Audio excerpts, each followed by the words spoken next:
At Guardian Angels Catholic Church this morning in Chaska, bells announced the final chapter in the tragic killings. Over 200 people heard Debbie's uncle, Father Tom S., ask in the funeral mass the question so many there were asking, what are we to make of all this?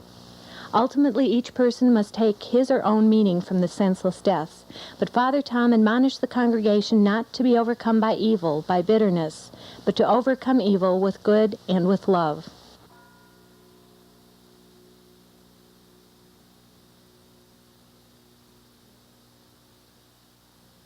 And as preparations for a wedding went on inside St. Nicholas Church, in the cemetery behind it, Debbie, who had planned to marry her boyfriend in a few years, was buried.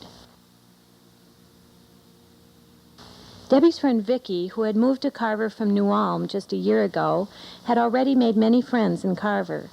They attended her funeral this afternoon at the small Trinity Lutheran Church, which is nestled in the Carver hillside. From beneath a banner declaring 1979 the year of the child, Reverend John Stern echoed Father Tom's caution against bitterness and said that we all need to feel that there is still hope for the future.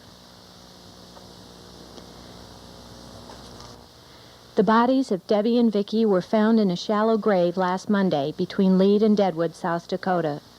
The man who allegedly shot the two Carver girls and a young South Dakota woman was himself found dead Thursday. 30-year-old John Thomas was found in his car with a gun and a suicide note.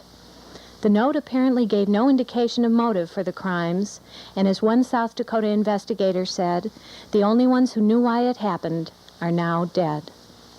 It's hard to bury young people whose lives had only begun, and the mysteries behind the deaths of Debbie and Vicky may never be solved. But the funerals are over now, and friends and relatives have gone home to begin the task of carrying on.